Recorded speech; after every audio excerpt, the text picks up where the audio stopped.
Time I didn't know anything about Islam and didn't understand the concept of how if you're a Muslim, you should help people who are wayfarers. Like so many Indonesians that I know, they're just really cool, level-headed people.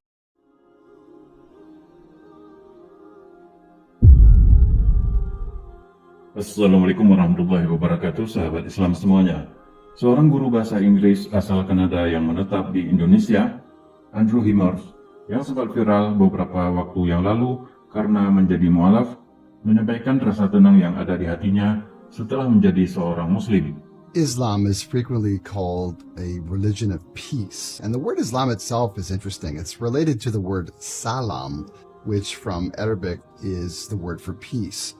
And have you ever wondered how Muslims can go about their lives with this inner serenity, this inner peace, where they just don't seem to be too worried or worked up about things? Like so many Indonesians that I know, they're just really cool, level-headed people. And that struck me as so different from the people from my old country, Canada, where people like me and others were just riddled with anxiety. We had all these issues like this angst was always boiling up inside. And what I realized is one of the main differences between a really religious person and a non-religious person is the future. It's really all about the future, if you think about it. As soon as I became Muslim, suddenly my whole mind was oriented towards a whole new kind of future, where I realized, well, all this stuff here, this isn't it.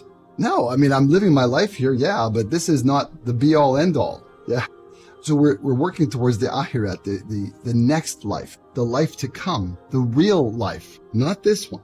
I mean, in a way, if you're a Muslim, none of this stuff really matters anyway. So it takes a lot of the edge off and a lot of the pressure off your day-to-day affairs when you don't put so much stress on things, because you're working toward the akhirat, the next life, not considering that this is it. And I think a lot of the anxiety from my point of view before going to Islam came from this not having a future, this having no future at all. Just every day is just like, creeping in this petty pace from day to day, just like Shakespeare said in Macbeth. Whereas Islam gives you access to an authentic inner peace, because you have pushed yourself into a new direction, living toward a whole new kind of future that you didn't have before. And it's that future that makes all the difference.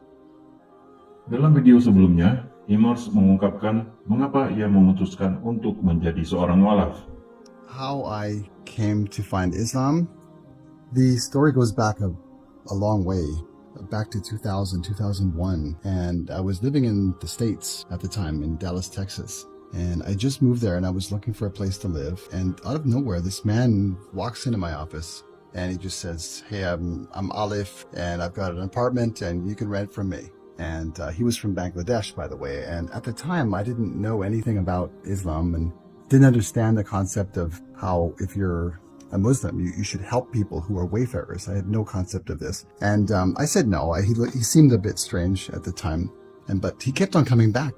He just day after day after day. I just couldn't understand the persistence of this person. Like, what does he care about me for? So eventually I said, okay, sure, I'll go and take a look, and saw it. It was a nice apartment, so I rented from him. And a few days later, we would start to chat about life, and eventually it turned to religion. And he asked me a very key question. He asked me, "Is it possible that you've been misguided about religion?" And I thought for a moment, and I said, "Well, yeah, of course, it's possible." And I think something changed in my life at that point. At that time, I had no clue, but I think my life took a new direction as soon as I was able to make that answer. Of course, at the time, I wanted nothing to do with religion or Islam. I was a complete atheist unbeliever. And 3 years after that, I'd already been married and divorced, and it was a really bad time for me.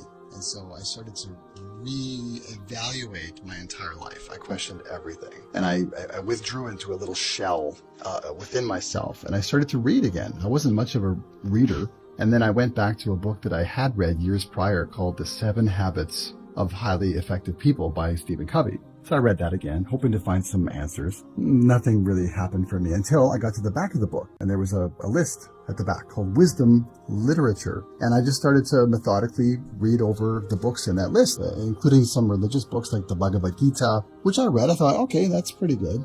And then eventually I got to the Quran. I thought, oh, okay.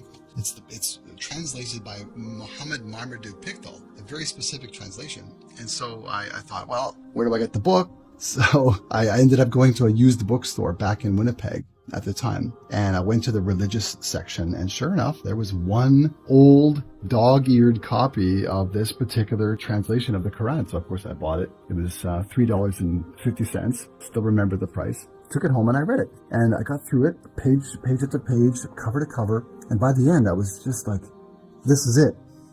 Something went clunk within me, and just something was completed at that point. And because I knew this is it, and because I understood it a little, I realized just how far I was away from the straight path at that time, and I was overwhelmed with just the enormity of the task. Like, how do I possibly do all this? How could I, this humble person, achieve that level of moral rectitude? And so I was quite upset. So I decided to read it again, and I did, cover to cover. Got to near the end, and I was still depressed, and I realized, I don't know if I can do this, until I read an ayat at the very end. It said, God is always willing to forgive. And that's when I thought, okay, I have a chance. There's a chance for me with this. I can do it. And I also took some pages out of Muhammad's history and realized that he received the Quran over 20 years. So I thought, well, maybe I can give myself 20 years to just do little parts as much as I can at the time from the Quran. And I started out doing what I could do that was easy for me, and with really basic things like cutting out pork and alcohol. That for me was so easy. The same day I read the Quran, that was it. No more alcohol, no more pork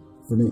The much more difficult things that came quite a long time later were giving in regular charity and regular Ramadan fasting, and also the regular prayers, the salat. Those last three things were the hardest ones to implement. And I'm telling you right now, if it wasn't for my wife, I would probably still not be doing those things. So here we are, Ramadan, day 3, 2024, wishing you all the best, and may God's blessings be with you all.